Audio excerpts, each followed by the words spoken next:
Në vijim, do të trajtojmë temën depozitat periodike me kapitalizim periodik. Depozitat periodike janë ndër format më të shpeshta të kurthimit, të cilat zakonisht aplikohen në institucionet financiare bankare. Këto kanë të bëjnë me shuma të rregullta të kurthimit, të cilat depozitohen në institucionet bankare në intervale të rregullta. Këtu kemi të bëjmë me dy komponent, me komponentin e depozitave periodike, pra që thamë, kurthimet e rregullta në institucione bankare, dhe me komponentin e kapitalizimit periodik, që zakonisht i referohet interesit dhe faktit që interesi aplikohet në baza të vazhdueshme mbi shuma që depozitohen dhe duke trajtuar faktin që shuma që depozitohet tek depozitat periodike shkon duke u rritur nga periudha në periudhë. Për ta kuptuar më mirë termin e depozitave periodike, duhet ta trajtojmë në kontekst matematikor, duke e konsideruar të ngjajshëm me një progresion gjeometrik, për faktin që shuma në këto depozita shkon duke u rritur në intervale të rregullta dhe njëkohësisht interesi i aplikuar shkon duke u rritur po ashtu mbi shumat të cilat depozitohen, andaj mund të themi se kemi të bëjmë më shumë me një interes të përbërë.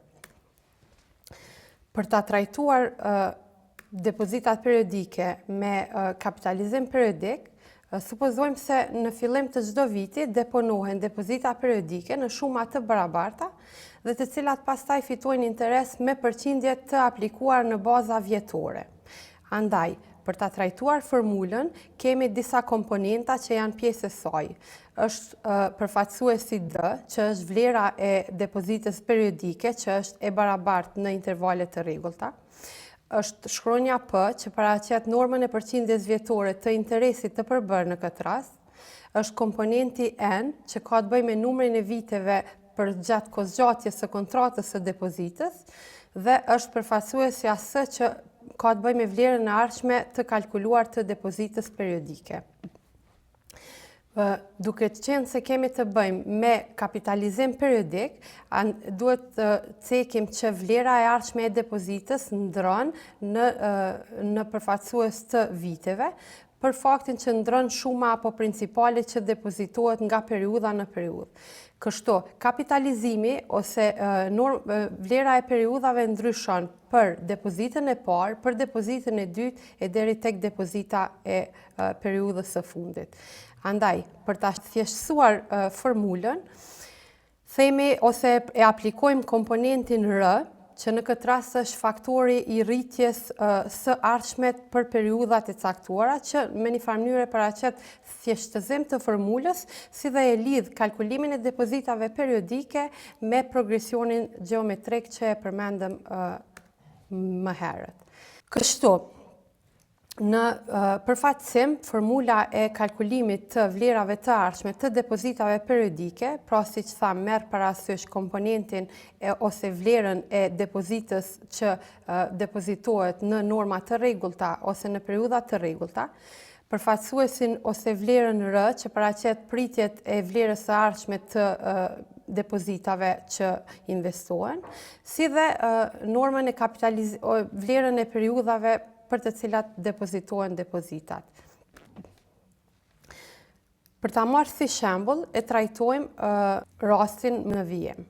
Në qoftë se në fillim të çdo viti depozitohen në bankë vlera e rregullt prej 1.000 euro me interes vjetor prej 7.5% dhe kapitalizim vjetor, cila do të jetë shuma që arrihet në fund të vitit të shtatë, që është viti i fundit i kontratës së kësaj depozite. Atëherë, këtu kemi të dhënë normën ose vlerën e depozitës së rregullt, që është vlera 1.000 euro, normën e përqindjes vjetore, që është përqindja 7.5, si dhe normën e bazave të viteve për të cilat aplikohet depozita, që është numri 7. Në këtë rast, pasi ti implementojmë ose ti vendosim të gjitha vlerat në formulë, themi se vlera e ardhshme e depozitave që do ta marrim në fund të periudhës respektive, pra në fund të vitit të shtatë, nga 1.000 euro në depozit e parë, do të arrijë vlerën totale prej 9.446.37 euro vlerë totale e rrjedhur nga kjo kontratë e depozitës. Shembullin në vijim thot, sa vite duen deponuar nga 10.000 euro për çdo vit, ashtu që në fund të mund të merret vlera prej 100.000 euro. Në qoftë se mbi këtë kontratë të depozitës aplikohet normë vjetore e interesi 6% me kapitalizim vjetor. Normalisht që për ta zgjidhur detyrën, prap marrim për bazë formulën bazë të kalkulimit të vlerës së ardhshme të depozitave, por që e vendosim në funksion edhe faktorin R, që është vlera e rritjes së ardhshme të depozitës. Edhe rrjedhim në ku ne duhet të gjejmë numrin e viteve ose shumën e kërkuar të viteve për të cilën mund të arrijmë vlerën prej 100.000 euro që është depozita ose vlera e ardhshme totale. Ideja është që vlerën e viteve e kemi në faktor eksponencial, andaj për ta gjeneruar duhet ta vendosim në logaritëm dhe kështu arrim vlerën e kërkuar të viteve prej 7.70. Ne e dim që në institucione bankare depozitat për të gjeneruar duhet marrim vlerë të viteve totale, andaj në këtë rast themi se shuma e kërkuar do të arrihet ose do të tejkalohet pas vitit të 8 apo pas 8 vitesh. Tutje trajtojmë rastin. Një person deponon nga 500 euro në fillim të çdo gjysmë viti për 30 vite me interes vjetor 6% dhe kapitalizim 6 mujor. Këtu duhet të llogaritur shumën përfundimtare të depozitës. Kur kemi kapitalizim 6 mujor, duhet të trajtojmë faktin që frekuenca e kapitalizimit është 2 herë në vit, pra nga 6 muaj. Duke trajtuar faktin që viti ka 12 muaj, pra kemi të bëjmë me kapitalizim nga 2 herë në vit. Këtu na hyn në funksion edhe shkronja M, që është vlera ose numri i muajve që njëkohësisht duhet të përbëhet bashkë me numrin e viteve për të nxjerrur kapitalizimin vjetor.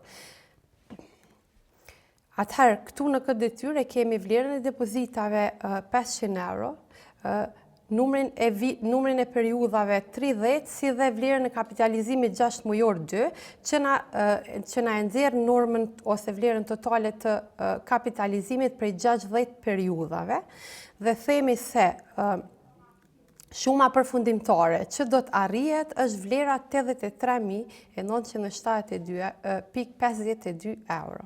Ky ishte një material gjithëpërfshirës rreth temës së depozitave periodike me kapitalizim periodik, ku janë trajtuar shembuj të ndryshëm rreth gjenerimit të rezultateve të vlerave të ardhshme, normave të interesit apo normave të periudhave që duhet gjeneruar me trajtimin e rasteve të ndryshme. Faleminderit për vëmendjen.